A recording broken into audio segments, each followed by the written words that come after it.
ازيكم يا حلوين؟ عاملين ايه؟ النهارده هنتعلم مع بعض صينيه البطاطس بالفراخ. مفيش ولا احلى ولا اروع من كده. اول حاجه كده هجهز التتبيله بتاعه الفراخ. جبت بصله وبشرتها وهحط عليها بهارات فراخ وحبه فلفل اسود وحبه ملح، وهدعكم كده مع بعض.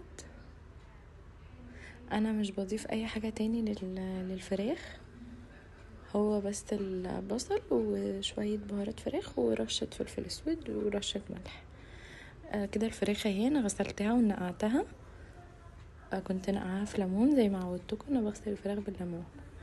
هتبلها بقى بالخلطة اللي عملناها دي زي ما انتم شايفين كده. انا بدهنها كلها بين اللحم والجلد ومن تحت ومن فوق وكله، بدهنها كده كويس. بدخل التتبيلة في كل حتة في الفراخ وهحطها على جنب. وبعد كده هجهز بقى البصلة. هنا انا عايزه هقطع البصل كده حلقات زي ما انتم شايفين. مش هقطعه حلقات تخينه قوي، يعني هو متوسطه ولا تخينه قوي ولا رفيعه قوي. انا عايزاها المقاس ده كده. ومعايا هنا بطاطستين هقطعهم برضو كده، بس دي هحاول اتخنها شويه، مش زي بتاعه البطاطس المحمره، لا هتبقى اتخن شويه عشان خاطر تستحمل معانا في الفراخ.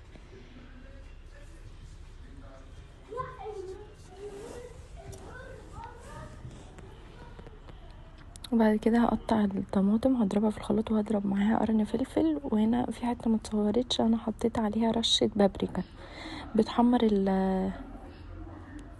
بتحمر الطماطم وبتخليها حلوه كده وجميله، تديها لون حلو. هنضرب الطماطم كده، هننعمها خالص، مش عايزاها يكون فيها اي تكتلات. وهنا بقى هبتدي ابهر البصل. هحط فلفل اسود وهحط السبع بهارات وهحط بهارات فراخ، وكمان هبشر شويه كده من جوز الطيب.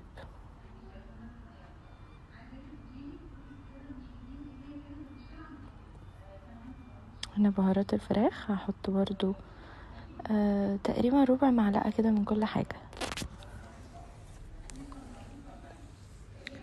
وكمان هضيف واحده ماجي او مرقه دجاج.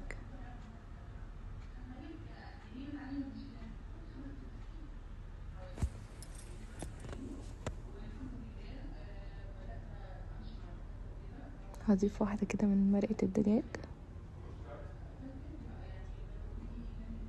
وهبشر حته كده من جوز الطيب. انا مكنتش عارفه ابشرها بالجلافز، قلعته. وهنا بقى هحط حبه ملح، مش هكتر ملح قوي عشان انا حاطه مرقه دجاج، فمرقه الدجاج بيكون فيها ملح، مش هنكتر ملح قوي. وهنا حطيت فصين من الثوم كده مهروسين. وهقلب قوي بقى كل التوابل دي مع بعض عشان اخلي البصل ينزل الميه بتاعته. وهنا هضيف البطاطس عليها وبرده هقلب كل ده مع بعضه كده.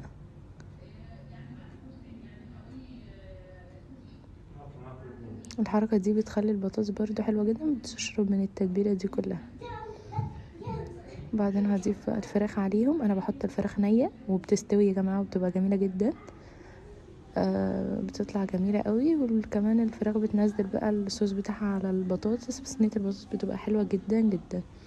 حطيت بقى الطماطم وهضيف شويه ميه كده عشان الفراخ تستوي.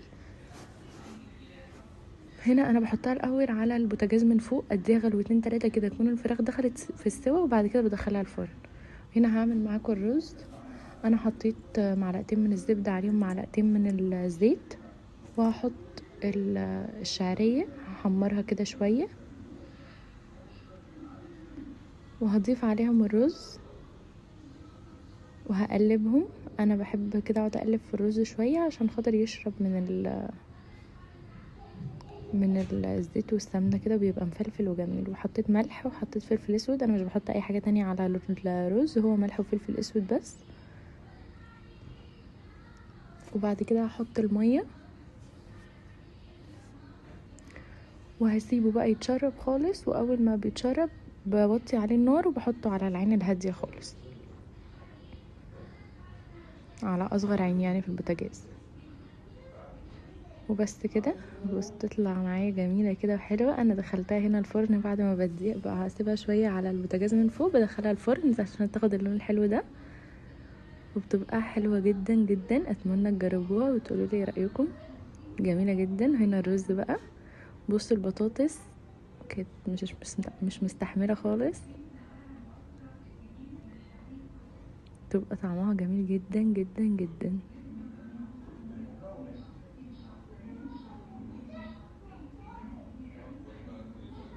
بصوا حلوه جدا جدا.